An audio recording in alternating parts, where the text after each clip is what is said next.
সোহেল ভাই মুন্নির গান কিটা একটা দিছেন কারণ গানের আগে যদি আমরা কইয়া দিই তাতে বাদে গান না বুঝতে পারে তো আমি কইয়া দিই যেহেতু শিল্পীরা যারা আছে আর ও কিন্তু আপনার মায়া আসলে কথা বলি ছোট করে আমার একটা স্বভাব খারাপ আছে বুঝছেন ভিতরে যদি কোনো কথা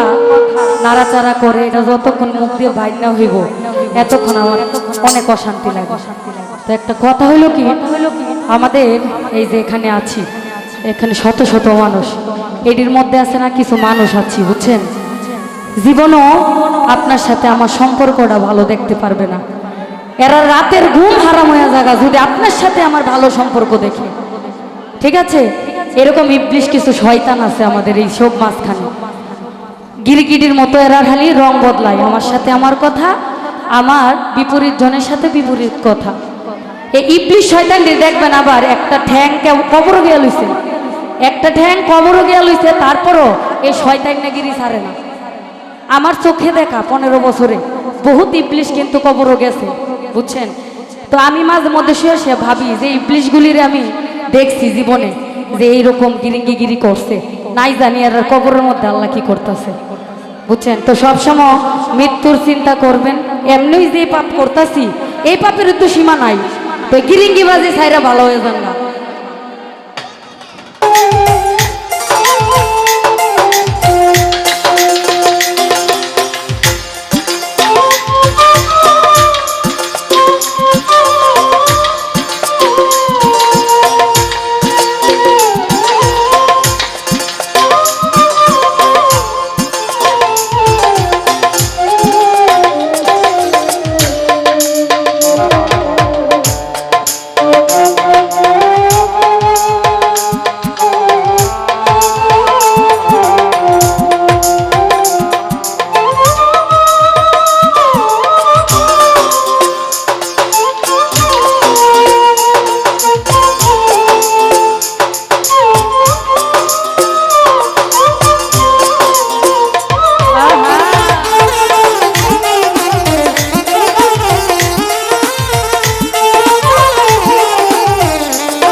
আসলে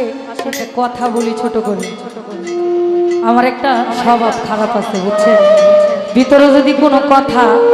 নাড়াচাড়া করে এটা যতক্ষণ মুখ দিয়ে বাইর না হইব এতক্ষণ আমার অনেক অশান্তি লাগে তো একটা কথা হইলো কি আমাদের এই যে এখানে আছি এখানে শত শত মানুষ এটির মধ্যে আছে না কিছু মানুষ আছি বুঝছেন জীবনও আপনার সাথে আমার সম্পর্কটা ভালো দেখতে পারবে না এরা রাতের ঘুম হারাম হয়ে জায়গা যদি আপনার সাথে আমার ভালো সম্পর্ক দেখে ঠিক আছে এরকম ইবলিশ কিছু শয়তান আছে আমাদের এই সব মাঝখানে গিরগিটির মতো এরা খালি রং বদলায় আমার সাথে আমার কথা আমার বিপরীত জনের সাথে বিপরীত কথা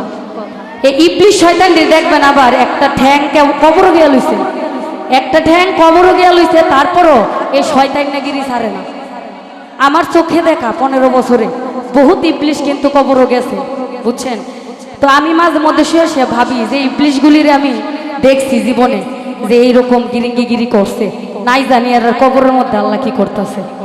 বুঝছেন তো সবসময় মৃত্যুর চিন্তা করবেন এমনি যে পাপ করতেছি এই পাপের তো সীমা নাই তো গিরিঙ্গিবাজি ছাইরা ভালো হয়ে যান না যা করলা তা ভালোই করলা